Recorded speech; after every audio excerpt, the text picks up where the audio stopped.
Hello student, और इस video में हम डिस्कस करने वाले हैं हाउ टू राइट एग्जाम की एग्जाम किस तरह से लिखनी चाहिए, कौन कौन से पॉइंट्स होने चाहिए जो कि उसमें इंक्लूड करना सबसे इंपॉर्टेंट बात होने वाली है। ठीक है, तो सबसे ज्यादा ये स्टूडेंट क्वेश्चन पूछते हैं, सबसे ज्यादा ये जो क्वेश्चन है सबसे ज्यादा पूछे जाने वाला क्वेश्चन है कि हम किस तरह से पेपर लिखेंगे और कौन कौन से इंपॉर्टेंट पॉइंट है जो कि उसमें इंक्लूड करना चाहिए। जो कि मिस्टेक है वो सारी ही बातें इस वीडियो में मैं डिस्कस करने वाला हूं। मैं आपको बता दूं कि 10 मिनट का ये वीडियो होने वाला है। अगले 10 मिनट आपके लिए सबसे इंपॉर्टेंट होने वाले हैं, क्योंकि आपका पेपर, आपका कितना ही स्टडी हो जाए बट आप पेपर रिप्रेजेंटेशन अच्छे नहीं कर रहे तो आपके मैक्सिमम स्कोर नहीं आएंगे। और मैं इस वीडियो में यही डिस्कस करने वाला हूं कि आप मैक्सिमम स्कोर किस तरह से ला सकते हो। ठीक है, तो चलो वन बाय वन पॉइंट हम क्या करेंगे, डिस्कस करेंगे। तो सबसे पहला जो पॉइंट होने वाला है वो पॉइंट है अपना रीड क्वेश्चन पेपर प्रॉपरली। मैं आपको बता दूं कि एग्जाम हॉल में आप बैठे हो तो एग्जाम हॉल में बैठने से, जब बैठने के पेपर से 10 मिनट पहले, पेपर का जो प्रॉपर टाइम होता है उससे 10 मिनट पहले ही आपको पेपर मिल जाते हैं और वो पेपर को आपको अच्छे से पढ़ लेना है। सबसे पहली बात, जब आप क्वेश्चन पेपर पढ़ोगे तो आपका कॉन्फिडेंस बिल्डअप होगा कि आपको मैक्सिमम क्वेश्चन आते हैं। जब आपका कॉन्फिडेंस बिल्डअप होगा तो मैं आपको डेफिनेटली कहता हूं कि आपका एग्जाम अच्छा जाने वाला है। तो ये सबसे पहली बात हो गई।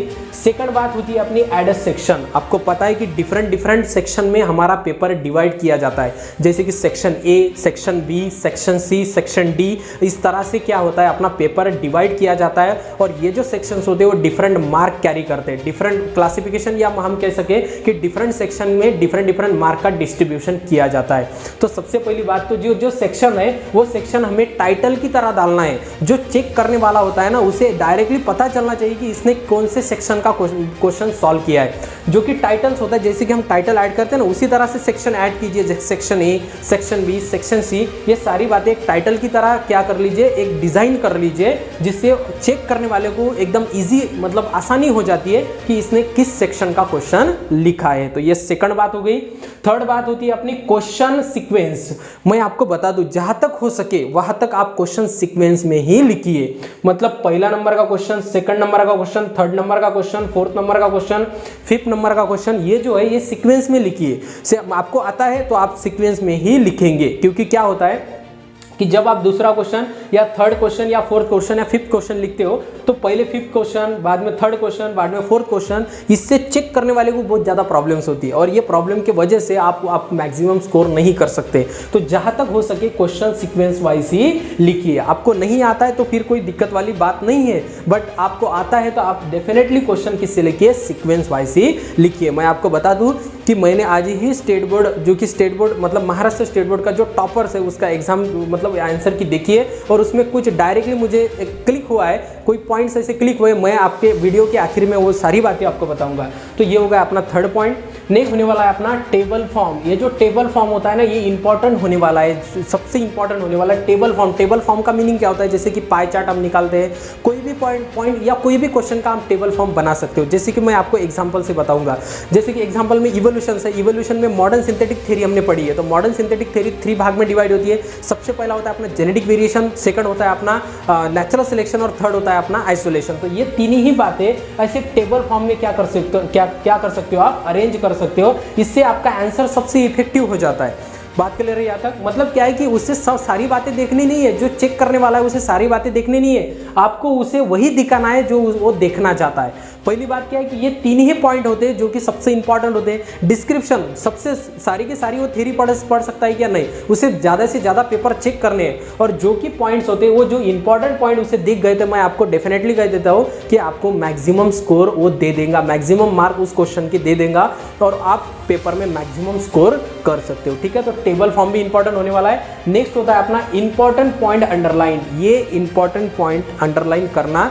मैंने महाराष्ट्र का जो टॉपर बच्चा है उसके पेपर में देखा है। डायरेक्टली मुझे वही क्लिक हुआ कि इसने सारी बातें क्या है अंडरलाइन की। सारी बातें का मीनिंग नहीं, सारी बातें नहीं, क्या है जो इंपॉर्टेंट पॉइंट है वो इंपॉर्टेंट पॉइंट उसने अंडरलाइन किए। जो इंपॉर्टेंट पॉइंट उसने लिखे है ना, अंडरलाइन करना सबसे इंपॉर्टेंट है। वो उसे हमें आपको दिखाना है, सॉरी आपको नहीं, बेसिकली क्या है कि जो पेपर चेक करता है उसे हमें दिखाना है कि ये इंपॉर्टेंट पॉइंट है जो मैंने लिखे हैं, और वो वही देखना चाहता है। आपको अब मैं आपको पहले बता दूं कि बोर्ड के एग्जाम में डिफरेंट हाइलाइटर यूज करना अलाउड नहीं है। ठीक है, आप डिफरेंट पेन से भी नहीं लिख सकते हो, जो कि है आप ब्लू पेन का यूज करेंगे और ब्लू पेन के यूज करने के बाद आपके पास पेंसिल रहेंगी तो पेंसिल से आप हाईलाइट कर सकते हो और पेंसिल से हाईलाइट करने के बाद वो दिखता भी अच्छा है, ठीक है। जो कि इंपॉर्टेंट पॉइंट है उसे क्या करने हैं, हमें अंडरलाइन करने हैं। नेक्स्ट होता है अपना टाइम मैनेजमेंट।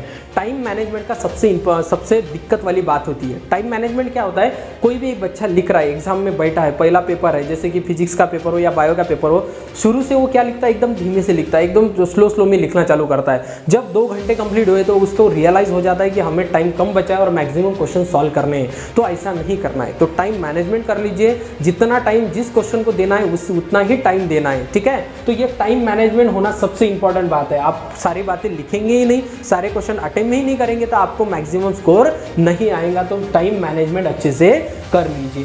नेक्स्ट होता है अपना draw the diagram where needed. जहां पर जरूरत होगी, जहां पर बताया गया है वो तो ठीक है, जहां पर नहीं बताया गया है, मतलब आप जहां पर नहीं पता है वहां पर भी डायग्राम बन सकती है, तो वहां पर भी डायग्राम निकालिए, क्योंकि डायग्राम जब वहाँ पर नहीं बोली गई तभी भी आप निकाल सकते हो। तो वो चेक करने वाले को पता चल जाता है कि इसे एक्स्ट्रा नॉलेज है, तो इसे एक्स्ट्रा नॉलेज होने के कारण आप मैक्सिमम स्कोर लिख सकते हो। जहाँ पर जरूरत है वहाँ पर तो निकालनी है, पर जहाँ पर जरूरत नहीं है वहाँ पर भी डायग्राम बन सकती है या डायग्राम है तो तभी भी वहाँ पर डायग्राम निकालिए, ठीक है।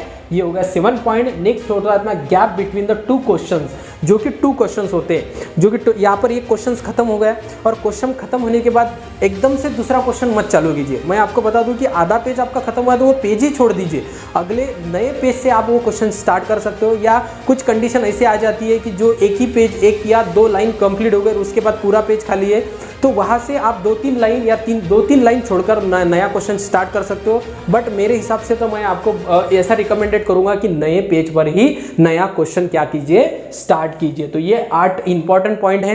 नेक्स्ट वाला जो पॉइंट है, ये दिक्कत मतलब इससे प्रॉब्लम भी होता है, अपना राइटिंग स्किल। राइटिंग स्किल सबसे इंपॉर्टेंट बात है। आपकी हैंडराइटिंग अच्छी है तो आप डेफिनेटली क्या करेंगे, मैक्सिमम स्कोर करेंगे। बट प्रॉब्लम किसका होता है, जिसका हैंडराइटिंग अच्छी नहीं है उसका प्रॉब्लम होता है, पर वो भी एक प्रॉब्लम नहीं, उसका भी सॉल्यूशन मैंने लाया है, ठीक है। जो कि मैं आपको बता दूं कि राइटिंग स्किल आपकी जो राइटिंग है वो खराब है तो उससे इतनी दिक्कत नहीं आने वाली है, ठीक है। तो आपका खराब वर्ड, बेसिकली आपकी राइटिंग स्किल अच्छी नहीं है, तो राइटिंग स्किल अच्छी नहीं है तो आप क्या कर सकते हैं कि बड़े बड़े साइज में वर्ड लिखिए और कम लिखिए।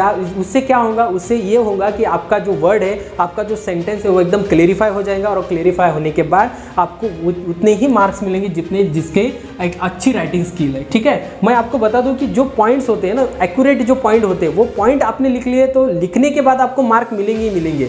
जो कि हैंडराइटिंग होती है वो थोड़ी बार या 10% 20% मैटर तो करती है, बट आपका हैंडराइटिंग स्किल अच्छा नहीं है। तो राइटिंग स्किल अच्छे करने की भी मैंने उपाय आपको बताया कि आप थोड़ा बड़ा लिख सकते हो और बड़ा लिखने के बाद आप वो मुद्दे क्लियरिफाई एकदम क्लियर से वो दिखेगा। आप चेक करने वाले को अच्छे से क्लियर से दिख गया तो मैं आपको डेफिनेटली बताता हूँ कि वो भी आपको मैक्सिमम मार्क देने ही वाला है, ठीक है। तो ये सारी बातें आपको ध्यान में रखनी है। मैंने 9 पॉइंट निकाले हैं जिससे आप एग्जाम में एप्लीकेशन करने के बाद मैक्सिमम स्कोर ले सकते हो। बात क्लियर है, ठीक है। तो यहाँ तक ही ये वीडियो होने वाला है। आप नए आए तो ज़रूर से चैनल को सब्सक्राइब कीजिए और एक रिक्वेस्ट आपको है, जिससे ज़रूरत है उसे ज़रूर से शेयर कीजिए, ठीक है। धन्यवाद।